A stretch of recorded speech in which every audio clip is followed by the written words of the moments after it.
नमस्कार, hornbill TV देख रहे हैं आप। मैं हूं आपके साथ विशाल गर्ग। खबरों की शुरुआत करेंगे देहरादून के डोईवाला में जल संरक्षण अभियान 2024 के अंतर्गत जल उत्सव कार्यक्रम का आयोजन किया गया, जिसमें सीएम धामी समेत कैबिनेट मंत्री सुबोध उनियाल और सतपाल महाराज ने भी शिरकत की। कार्यक्रम में मौजूद लोगों को संबोधित करते हुए सीएम धामी ने पानी बचाओ पर जोर दिया। साथ ही लोगों से भी अपील की है कि पानी की महत्वता को समझें और इसको संरक्षण करने का कार्य करें।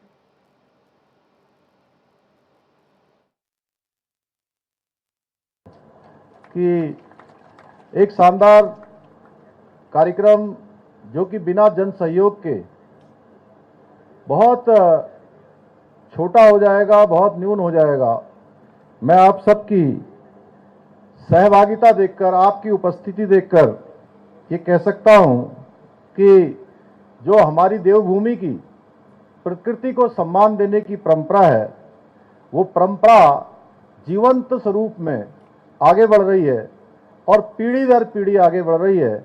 और आने वाली पीढ़ियों के लिए अच्छा मार्ग बनाने के लिए, उनका अच्छा भविष्य बनाने के लिए पूरी तरह से हम सब जागरूक हैं। हम जल को देव की संज्ञा देते हैं और नदियों को माँ और देवी मानकर पूजा करते हैं। हमारी ऋषि परंपरा और धार्मिक ग्रंथों में जल को औषधि, अमृत और जीवन का आधार माना गया है। आप देखिए कि जहां भी जल होता है या जहां से नदी प्रवाहवान होती हैं, नदियां प्रवाहवान होती हैं, जल प्रवाहवान होता है, वहां जीवन अपने आप में एक जीवन को भी प्रकाशमान करने का काम यह हमारा जल करता है। आप थोड़ी देर के लिए सोचिए कि अगर ऋषिकेश से मां गंगा न निकलती हो या हरिद्वार से मां गंगा न निकलती हो तो वहां कैसा होगा। तो ये जल की महिमा है जो हमको जीवन देने का काम करती है। और जो जल संरक्षण है, इसका महत्व हमारे वेद पुराणों में भी बताया गया है और यजुर्वेद में जल संरक्षण के लिए कहा गया है कि मां आपो हिंसी, यानी कि जल को नष्ट न करें, जल का संरक्षण करें। जितना हो सकता है उतना जल का संचय करें। हमें भविष्य की चुनौतियों का समाधान हमारे अतीत की चेतना के पुनर्जागरण के साथ करना होगा, क्योंकि जल रहेगा तो हमारा कल रहेगा। आप निश्चित मानिए, अगर जल समाप्त हो गया तो जीवन समाप्त होने से कोई बचा नहीं पाएगा। इसके लिए हम सभी को मिलकर आज से, जब हम इस जल संरक्षण, जल संचय के इस अभियान में सहभागी बन रहे हैं, तो हमें आज से ही इसके लिए प्रयास करने होंगे। आज जल की कमी को पूरा करने के लिए पूरे विश्व में भविष्य के सबसे बड़े संकट के रूप में अगर किसी को देखा जा रहा है तो जल को देखा जा रहा है। बढ़ती जनसंख्या, प्रदूषण, अनियंत्रित उपयोग से जो हमारे जल के स्रोत हैं वो तेजी से समाप्त हो रहे हैं। आप सब देखते होंगे। आज ऐसे में इस जल संरक्षण जो सप्ताह का उद्देश्य है कि हर एक व्यक्ति को हम पानी के महत्व के और उसके संरक्षण के तरीकों और जल संसाधन के प्रबंधन के बारे में उनको जागरूक करें। उसकी भूमिका इसमें वो स्वयं तय करे। इस प्रकार का यह अभियान आज शुरू हुआ है और उत्तराखंड सरकार जल संरक्षण एवं संवर्धन के प्रति अति गंभीर है। सरकार द्वारा अनेक योजनाएं और कार्यक्रमों के माध्यम से जल संरक्षण के अनेक प्रयास किए जा रहे हैं, अनेक योजनाएं बनाई जा रही हैं, अनेक विभागों को इसमें सम्मिलित किया जा रहा है। अभी आदरणीय सुबोध उनियाल जी ने और आदरणीय सतपाल महाराज जी ने बहुत विस्तार से बताया कि हमारे विभाग किस प्रकार से काम कर रहे हैं और इन प्रयासों को अधिक बल देने के उद्देश्य से स्प्रिंग एंड रिवर रिजुविनेशन प्राधिकरण अर्थात सारा का गठन किया गया है। और मुझे यह भी बताया गया है कि सारा दौरा जल प्रवाह में कमी वाले लगभग 500 पेयजल योजनाएं एवं सिंचाई की लगभग 200 सहायक नदियां, धाराएं चिन्हित की गई हैं और उनको फिर से पुनर्जीवित करने का प्रयास किया जा रहा है।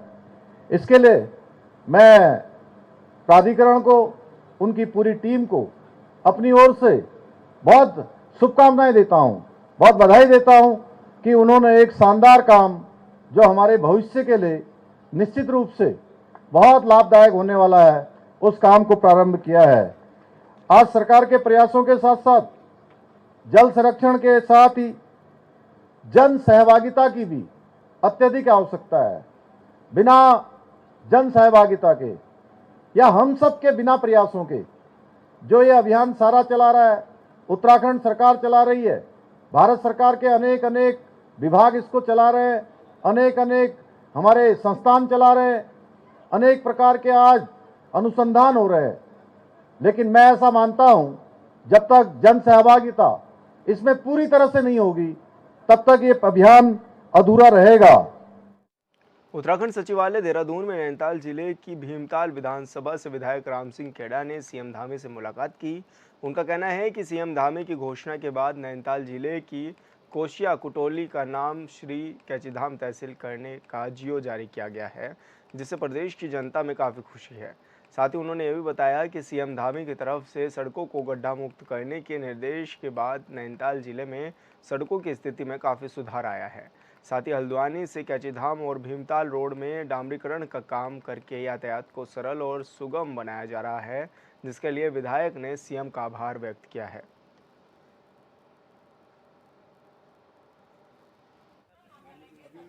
मैं माननीय मुख्यमंत्री जी को धन्यवाद देना चाहता हूं कि माननीय मुख्यमंत्री जी ने पिछली बार जो घोषणा की थी, जो वहां का कुशिया कोटौली जो तहसील थी, उस तहसील का नाम कैचीधाम के नाम से रखा जाएगा। तो इसलिए उसका जियो हो गया है, फाइनल जियो हो गया है। उसके लिए भी मैं अपने मुख्यमंत्री जी को धन्यवाद देना चाहता हूं कि जो कैचीधाम के निकट जो कुशिया कोटौली नाम की तहसील थी, उसका नाम कैचीधाम के नाम से जाना जाएगा। और इस नाम के परिवर्तन होने की वजह से बाबा जी के जितने भी भक्त थे सब खुश हैं, पूरे इलाके के लोग खुश हैं, पूरे कुमाऊं के लोग खुश हैं, पूरे उत्तराखंड के लोग खुश हैं और पूरे भारतवर्ष में जो भी हमारे माननीय पूजनीय हमारे आदर्श हमारे भगवान नीम करौरी महाराज के जो भक्त थे, सब माननीय पुष्कर धामी जी से खुश हैं और माननीय पुष्कर धामी जी को सब बधाई दे रहे हैं, धन्यवाद दे रहे हैं। और इसी उद्देश्य से मैं भी आज माननीय पुष्कर धामी जी को मिलने के लिए दिल्ली में भी उनसे मिला था, यहाँ भी उनको धन्यवाद देने के लिए बीजेपी की सरकार में नाम बदलने की परंपरा आम हो गई है। देश के अनेकों शहरों के नाम बदल दिए गए हैं और कुछ शहरों के नाम बदलने की चर्चा है। ऐसे में भला उत्तराखंड कहाँ पीछे रहने वाला था। प्रदेश की धामी सरकार ने अब जोशीमठ का नाम ज्योतिर्मठ करने का निर्णय लिया है, जिस पर विपक्ष ने सवाल उठाए हैं।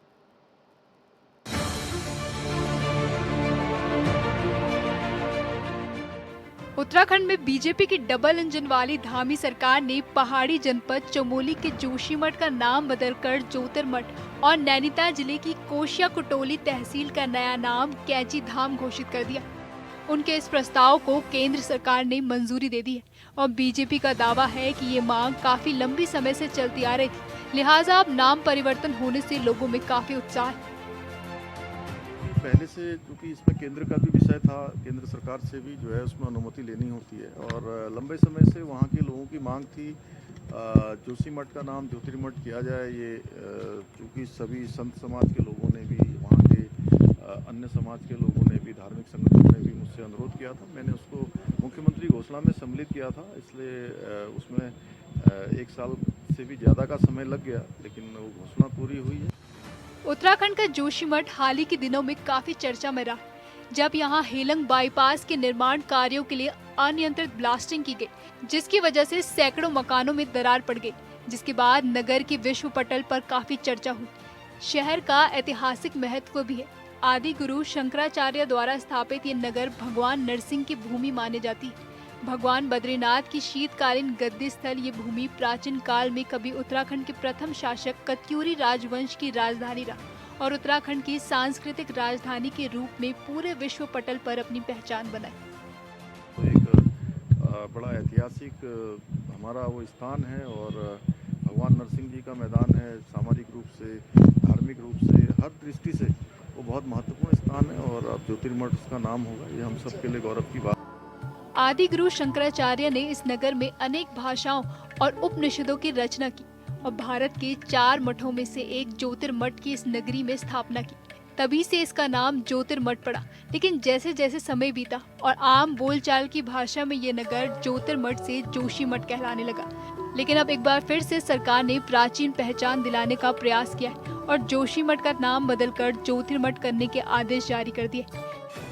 वहीं अब नाम बदलने को लेकर राज्य में सियासत भी तेज हो गई है और पक्ष विपक्ष दोनों आमने सामने हैं। कुशिया कोटोली जो तहसील होती थी, क्योंकि वो बाबा नीम करोली का बड़ा स्थान है और वहाँ के भी लोगों ने उसके लिए लगातार उनकी मांग रही है। लगातार लोगों का ये मानना रहा है कि वो बाबा के नाम से होगा, तो वो बाबा के नाम से, नीम करोली बाबा के नाम से उस तहसील का नाम हो गया।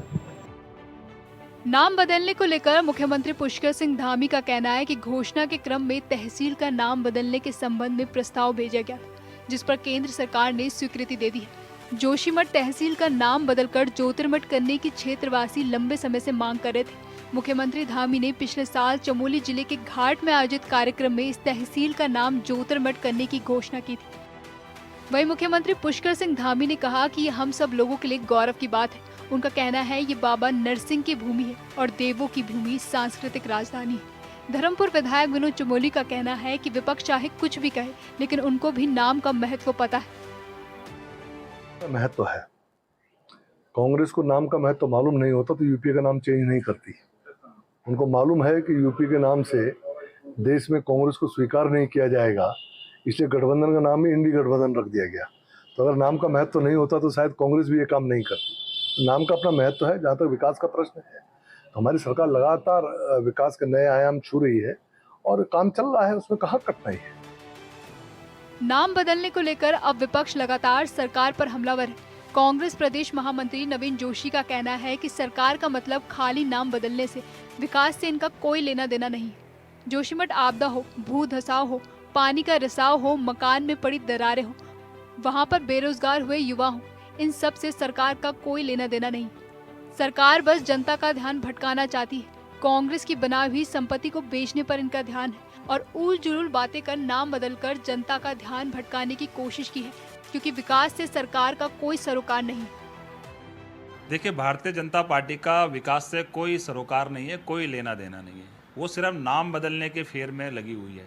अब जोशीमठ का नाम बदलकर आपने जोशीमठ रख दिया, तो उससे क्या फ़र्क पड़ेगा? आप जो इतनी बड़ी आपदा जोशीमठ के अंदर आई, सारे भवन वहाँ पे धराशायी हो गए, वहाँ पे होटल गिर गए, वहाँ पे ज़मीन में धंस गए, इतना पानी का रिसाव वहाँ पे हो गया, लेकिन सरकार को इनकी चिंता नहीं है। जो वहाँ पे बेरोजगार हुए, उनके रोजगार के लिए सरकार ने कुछ नहीं सोचा। जिनके मकान ढह गए, उनके पुनर्स्थापन के लिए सरकार ने कुछ नहीं सोचा।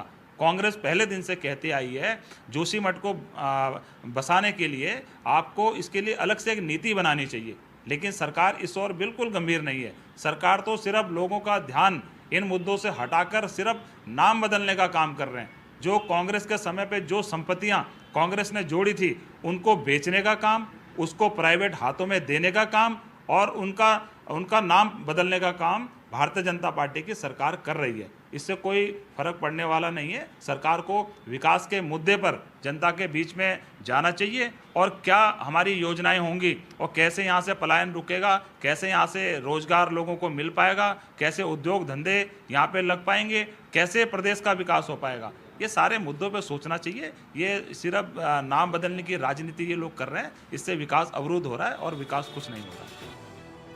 नाम बदलने को लेकर सियासत तो हो रही है, लेकिन वहाँ की जनता क्या सोचती है, ये बड़ा सवाल है। हेलंग बाईपास के लिए हुई ब्लास्टिंग से नुकसान से मौजूदा वक्त में लोग परेशान हैं। आपदा से प्रभावित लोग ठोस विस्थापन की नीति पर जोर दे रहे हैं। सरकार नाम बदलने के साथ ही जोशीमठ के पौराणिक और ऐतिहासिक महत्व को बनाए रखने में सफल होने की बात कह रही है। Bureau report, hornbill TV. Tehri Garhwal के जिला अधिकारी की अध्यक्षता में टिहरी झील क्षेत्र परियोजना के संबंध में बैठक की गई। देर शाम तक चली इस बैठक में टिहरी झील क्षेत्र परियोजना के सतत समावेशी अनुकूल जलवायु और पर्यटन विकास को लेकर संबंधित विभागों के साथ विचार विमर्श किया गया।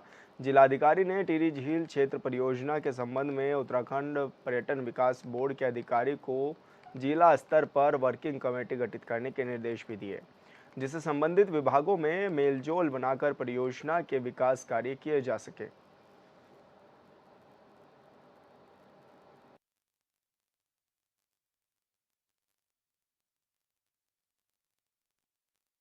प्रदेश की हर समस्या पर सीएम धामी अकेले ही मोर्चा संभालते हुए नजर आते हैं। ये हमारा नहीं बल्कि कांग्रेस का कहना है। उनकी माने तो धामी सरकार के मंत्री कहीं भी नजर नहीं आते हैं। अब उत्तराखंड में मंत्रियों की परफॉर्मेंस कैसी है ये तो जनता बेहतर समझती है, पर इस मुद्दे पर लगातार सियासत जारी है।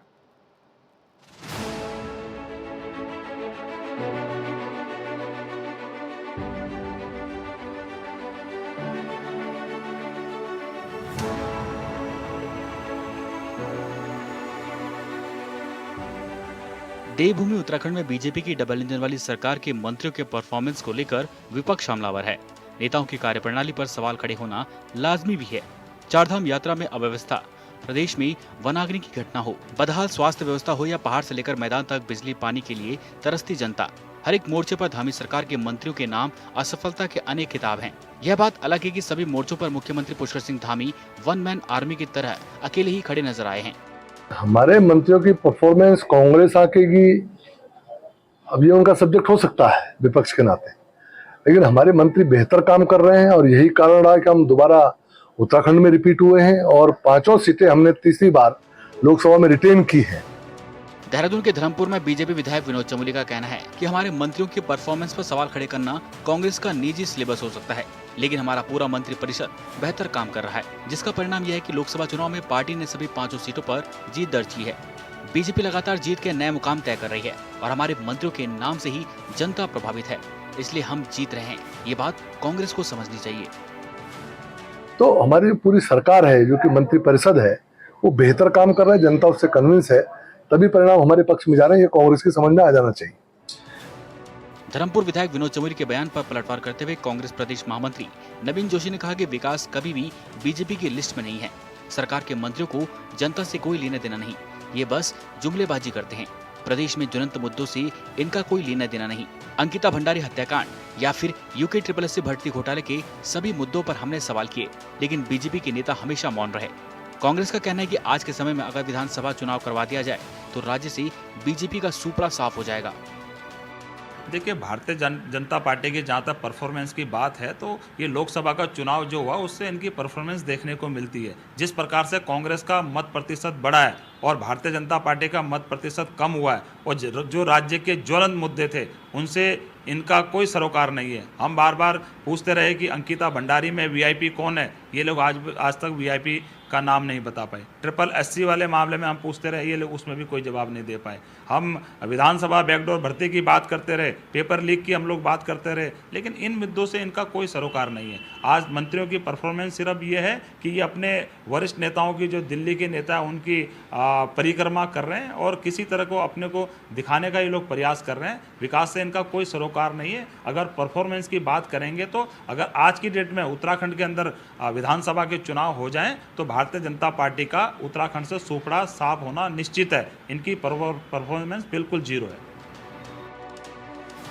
सत्ताधारी बीजेपी पार्टी के नेता भले ही अपने मंत्रियों की तारीफ कर रहे हों, लेकिन सच तो यह है कि मंत्रियों के काम नहीं करने की वजह से चारधाम यात्रा के शुरुआती दिनों में ही राज्य की पूरी देश में बदनामी हुई। मंत्रियों के काम नहीं करने की वजह से ही राजधानी देहरादून से लेकर पहाड़ तक पानी की समस्या से लोग परेशान हैं। मंत्रियों के काम नहीं करने की वजह से ही देहरादून में जाम की स्थिति है। मंत्रियों के काम न करने की वजह से ही प्रदेश में शिक्षा से लेकर स्वास्थ्य तक का हाल बेहाल है।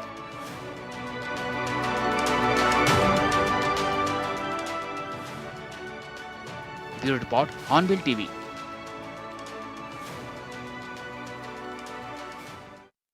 विकासनगर के सहसपुर थाना क्षेत्र में टीमली धर्मवाला के जंगल में देर रात पुलिस और बदमाशों के बीच मुठभेड़ हो गई।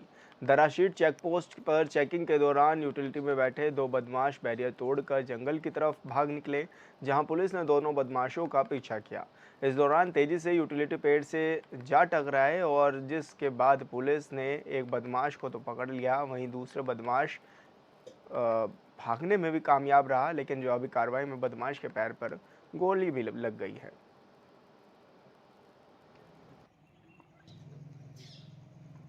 एक सप्ताह पहले खुशहालपुर गांव में देर रात्रि के बदमाशों ने जो है लूटपाट करी थी घर में घुसकर, जहां पर बंधक बनाकर परिवारजनों को करीब 70,000 रुपये कैश और जो ज्वेलरी के घर में थी वो लूट के ले गए थे।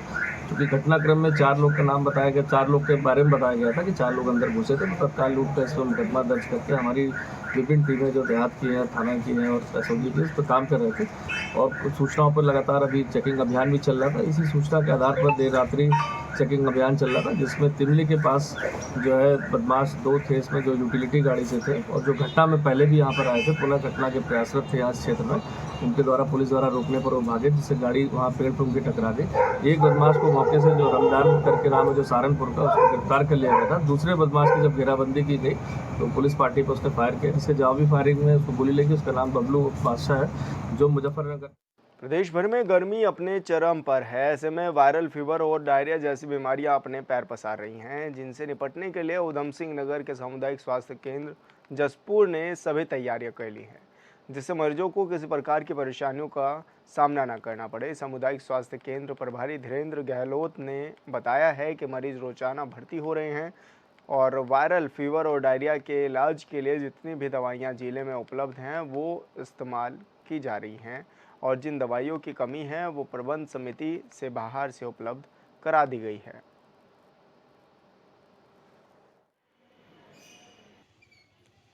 गर्मी के कारण उल्टी दस्त के मरीज, लू लगने वाले, पानी की कमी वाले, यही मरीज ज़्यादा आ रहे हैं।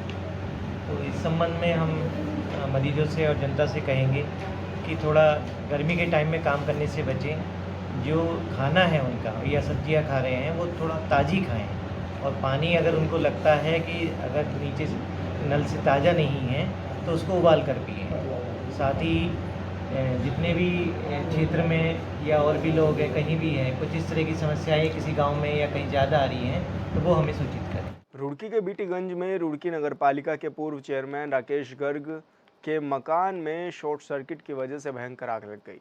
आग लगने से क्षेत्र में अफरा तफरी मच गई। वहीं मामले की सूचना मिलते ही पहुंची फायर ब्रिगेड की टीम ने कड़ी मशक्कत के बाद आग पर काबू पा लिया और घर में मौजूद महिलाओं को सुरक्षित बाहर निकाल लिया। इस दौरान आसपास के लोगों की भारी भीड़ भी मौके पर जमा हो गई।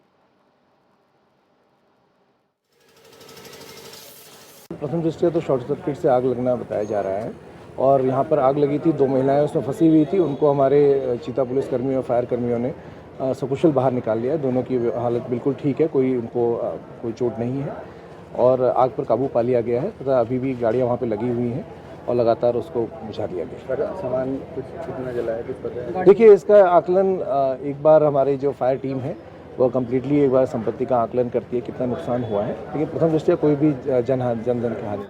और फिलहाल इस बुलेटिन में इतना ही। आप देखते रहिए हॉर्नबिल टीवी। नमस्कार।